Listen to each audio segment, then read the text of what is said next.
I started a fishing charter business when I was 18 years old and went full-time with it when I was 19. So in this video, I want to share with you the 5 things that you need to know if you want to start your own fishing charter business, speaking from experience of things that I've done through trial and error.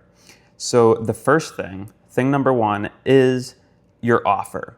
So when I say your offer, I mean it's a bunch of components like your guarantee, your length of the trip, your price. It's all of the things that make your trip, like that is your offer. So coming up with all of those things. And I didn't make this video to explain to you how to build your offer.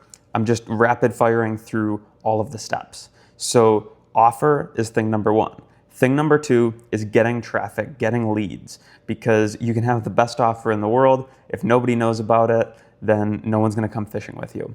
So in order to get people to come fishing with you, you have to tell them about it, or other people who know you have to tell their friends about it.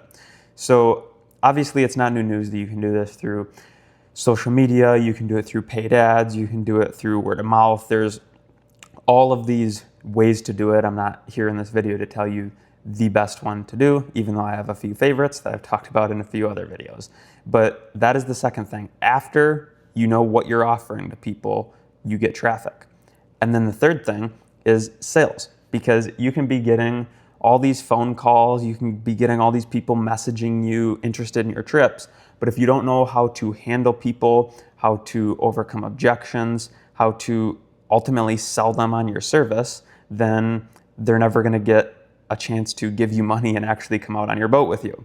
So you need to learn how to handle people in a, the word sales gets this weird reputation because it's like you think of this slimy car salesman and stuff, but that's not it. It's really just understanding how to handle people when you're trying to exchange a service for money. So then the fourth thing is actually delivering on your service. So after you sell them, you have to deliver on what you promised them in exchange for money, which is an experience, okay? Like a lot of times people seem to think that it's like they're paying for fish in the freezer, and it's like fish are important to catch, but if they really just wanted fish, they could have went to the store and bought it.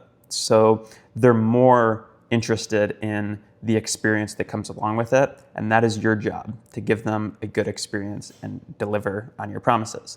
Now the last thing, after you've already went through your offer, you've got your traffic and leads, you got good at sales, so you know how to actually turn people's phone calls into money, you got good at delivery, you know how to make people have a good time, give them a good experience, catch fish, all that stuff. The last thing is management, which really boils down to time management, revenue management, all these things that make your business your business. You're constantly refining it, and it's never really an end goal. There's always ways to make it better, and that's what you're gonna spend probably a majority of your time working on and optimizing.